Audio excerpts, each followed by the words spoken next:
it sounds like it's going to be around that time frame. So we'll just put him on IR and then go from there. So not going to be season-ending, you would imagine. No. Spoke highly of Liam Cohen last year. He now has a shot in Jacksonville. Just your thoughts on what they did in week 1? Yeah, good job. I mean, getting that first win. I mean, sometimes they make you wait till December to get that. So, for Liam to clear it out is good. For their well-being. But now it's our opponent, so we're focused on making them happy this week. What is the background of your relationship with Liam? When did you first meet him? I was aware of him before I met him. I was at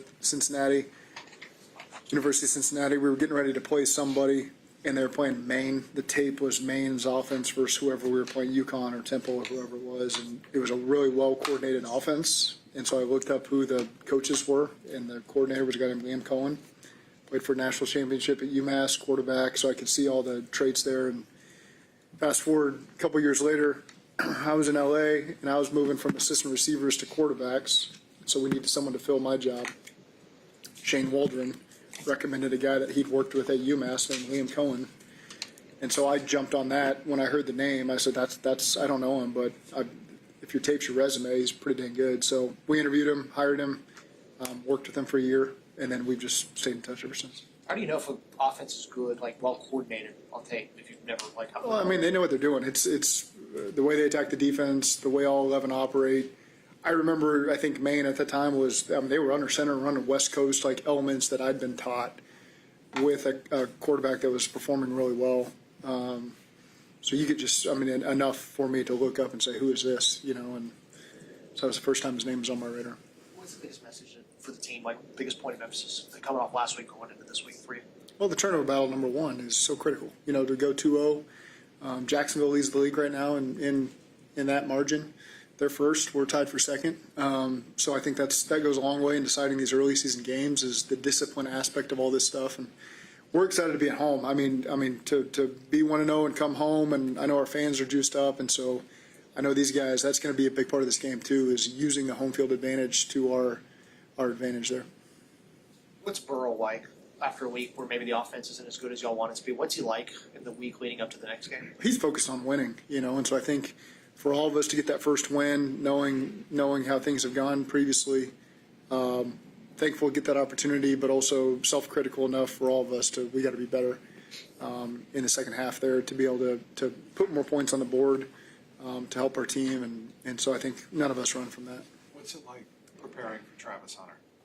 I mean, he's a really good talent. He's didn't play a ton on defense, played mostly on offense. He's got great quickness. I think he's got really top-notch hands in terms of the balls he's able to catch. Not easy to bring down. You can see the breakaway element to him. He almost kind of got away with one in the last game where you could see he's got that element to break it away and make it a big play. And you saw that on his tape from Colorado. So a guy with a lot of confidence. He always felt the confidence to be able to play two positions, and they'll keep, I'm sure, integrating him however they want to. I talked to Al about Cam on Monday, and he said that Cam was the first guy to come up to him and say he'd like to have some of those things back. Is what you saw from Cam in training camp in terms of the things that you wanted him to get better at, did you see that consistently enough so the things that didn't go right against the Browns, you don't feel like it will spiral? Yeah, I did. I mean, that now it's just, you got to prove it. You got to prove that it's going to be consistent during the season. But I thought Cam had a good training camp, and we got a lot of confidence in him.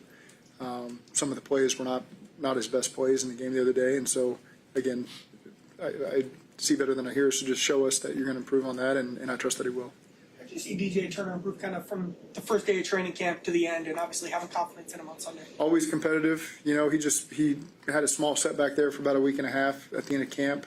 But now he's back fully healthy and performing well and earning opportunity, and again goes out there in the field and game and just does what we want him to do. And so proud of him for the way that he responded to that and accumulated more reps for himself and proved that he deserves to be out there. After a bit of a slow start to camp, do you feel like that day where he had 20 pass breakups was kind of big for him to get going? Yeah, I mean that's I think nowadays it feels like training camp is just there for the negatives, and it's less about, for us internally, it's just building. It's building, and we're going to get exposed scheme-wise. We're going to get exposed personnel-wise. That's part of training camp as you get your feet underneath you. And then the key is just getting ready for the first week of the season. That's our main goal. But it just feels like so much now it's targeted towards all the bad things that are happening, when in reality that's part of the growth process for everybody. So some of those times are matchups. When you match up versus T and Jamar, that's going to be a tough training camp. And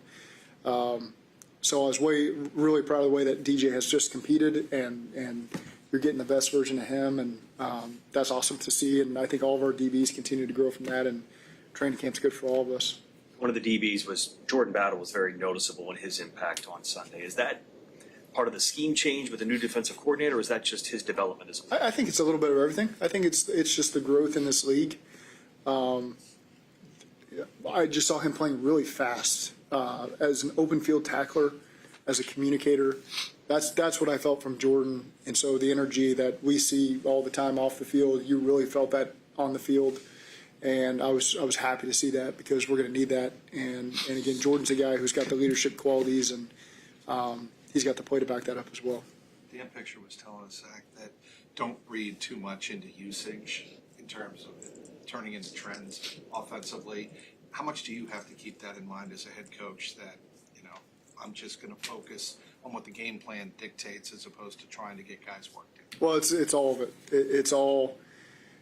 Every opponent we're going to face is going to be a little bit of a different tweaked plan for us. We have our bread and butters that we're always going to subscribe to, but at the same time, we're going to attack the defense as we think is best to attack it. And so that could be different usage for different guys. There is a balance. We have great players. I want them to be involved. And so you're always trying to find ways to make sure they're involved. The ball might not go their way based on the coverage, based on what gets called off the sheet, based on a lot of different things, but you try to have an intent to involve guys as best you can. What did you make of Demetrius Knight's debut? I thought he played fast as well. I thought he did a really nice job tackling, which is critical, I think, for a rookie in their first real game, and all the energy and excitement that goes with that.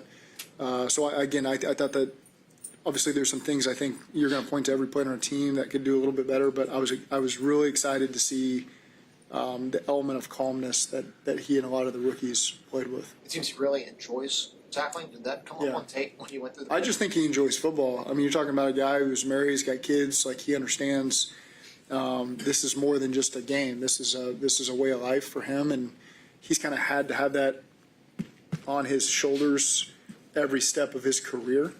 And so you see a guy that approaches his job that way, like he's trying to feed his family. And that's the play style you see when he's out there, and he's genuine. He loves doing it. It feeds, I think the rest of the team feeds off of that. I feed off of that. And so, again, he's doing it for all the right reasons, and you're getting his best. What does Trevor Lawrence do really well? Well, I think he's got a tremendous arm. He can be very accurate. He can process. He can make plays with his feet. So Jacksonville historically has always been an explosive team. They've always had a great speed element to it. They've had explosive backs, and then he's back there operating the whole thing. And so I've watched Jacksonville a lot over the years, seen Trevor when he's at his best. Thought he played well in the first game. And so, again, he's a very difficult quarterback to play against in this league. I wonder what your thoughts were on the special team in the fourth quarter. Yeah. Had some young kids playing. Yep. Seemed to come up rather. There was a lot of great things that happened in special teams. I think, you just take the clip of Taj's tackle on the kickoff play. Just the leverage everybody was playing with across the board, and that's DJ Ivey playing with great leverage, and Warren, and there was a bunch of guys on that clip that allowed for Taj to do what he needed to do.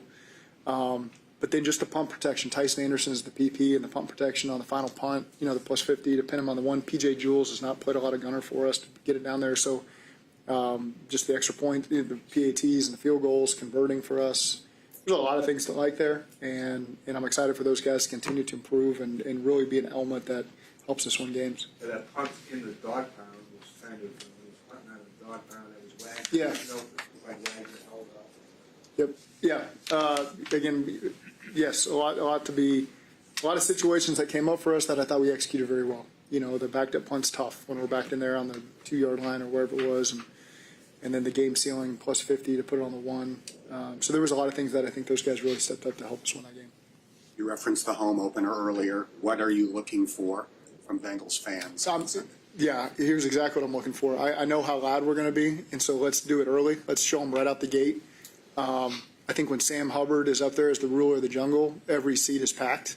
And I'd love to look up, I'm just asking for one game, a 10-minute sacrifice from the parking lot. And so that might just mean getting up 10 minutes earlier and getting to the stadium 10 minutes earlier than you normally would. And so do whatever you want in those extra 10, and then that extra 10 getting in the stadium. And so when Sam's the ruler, I'm kind of looking up at that escalator that's to my right, and it's blank, and maybe people just appease me and stand at the bottom so I can't see as he's up there. But I would love to hear that. Just week one, the rest of them you can tell get a little extra longer. But I think for this first one, it'd be awesome just to send the message to the team. We got to do our best to start 2-0. And for all the great things that we want to do this year, it starts with playing great at home. And that's a collective effort from our players, our coaches, our fan base. And so I'm excited to set off 2025 the right way at home. And orange, we're oranged out, and the jerseys look great, and our guys will be fired up. Is that something you keep track of during the sideline? Like, What's that? you keep track of who's on the escalator pregame? No, that's just my line of sight. As I look at the ruler of the jungle, I can see right above, and I see an escalator. Like, you keep track of how loud the atmosphere is, kickoff, like when you get in, like the vibes, like seriously, like is that something that you know? No. Okay. But in this game, I'm going to. So that's one time for me. Usually I'm talking about the first call and hash and all the other things that are the distances and all that kind of stuff. But for this game, for 1 second, I'm going to look up there and see everybody in their seats. What do you think about when you see Sam up there? See Sam. Yeah, pretty cool, pretty cool. I knew at some point that would happen, and it happened right out the gate. And, so a lot of great memories with him. So I think it's pretty neat to see him up there. How aware? I'll come back to you soon. Talk about what you've seen in terms of progress from Trevor from maybe a couple of years ago now. What is he doing better at this stage of his game? Trevor Lawrence. I just think he's always shown capabilities to play at a really high level. And so he's a really difficult task for a quarterback. From watching his days in college, playing the T and all those guys. And so again, we got to work it out for us with this team. Kind of along those lines, and then as a, sorry. Yeah, you still. Bill Chin coming out from these. If, this is a game of number 1 overall picks, and as an offensive coach who's a play caller as well, when you have a guy that's talented as a quarterback, what's the best thing you can do as a coach to nurture that talent to make sure they maximize their potential at the end of the day? Have a great team around them, obviously, and you give them weapons, and they got a lot of weapons. They got a really good defense. I think these guys play well. They've drafted over there these last couple of years, and coordinator's done a great job with them. So overall, it's a good team, and we got to work it out for us. James. How aware, with all the talk about the hot start and starting fast, how aware are you of your Week 2 record?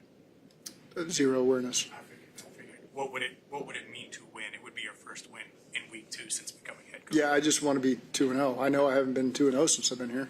That I can tell you. So, but again, it's not that part doesn't matter. Our team just each week has focused on really simple things, starting with Week 1, and it's the same focus for Week 2.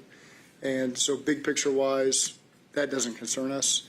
What concerns us is starting out 1-0 at home, and then that puts us our best foot forward to do all the things we want to do in our division and so on. So, we just keep it a lot simpler than the things that are probably more fun to talk about. But in our rooms, it's as simple as that. It became a thing at the end of last year to send Joe, Jamar, and T out for the coin toss. He did it again on Sunday in Cleveland.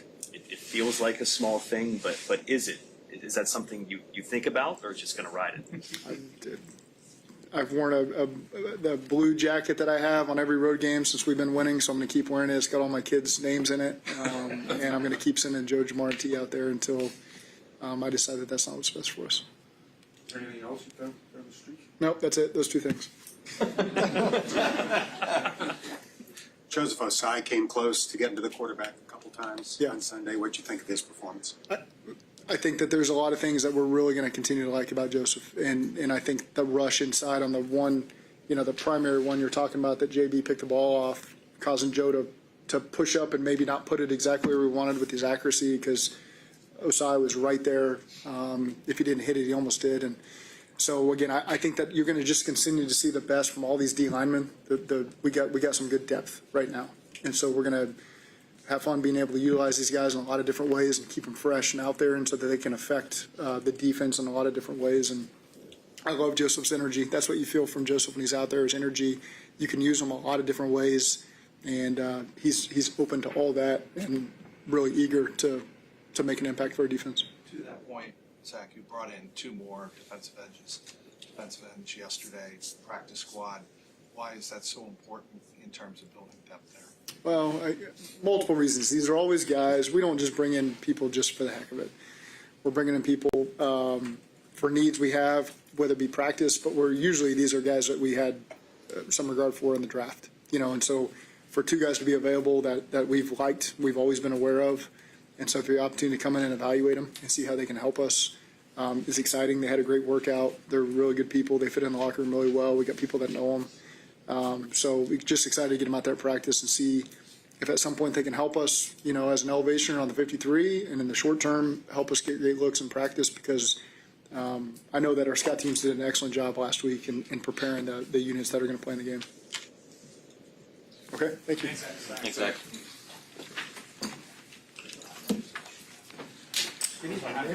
Yes, sir. No, it's a reflex. Good evening. Yeah. What time?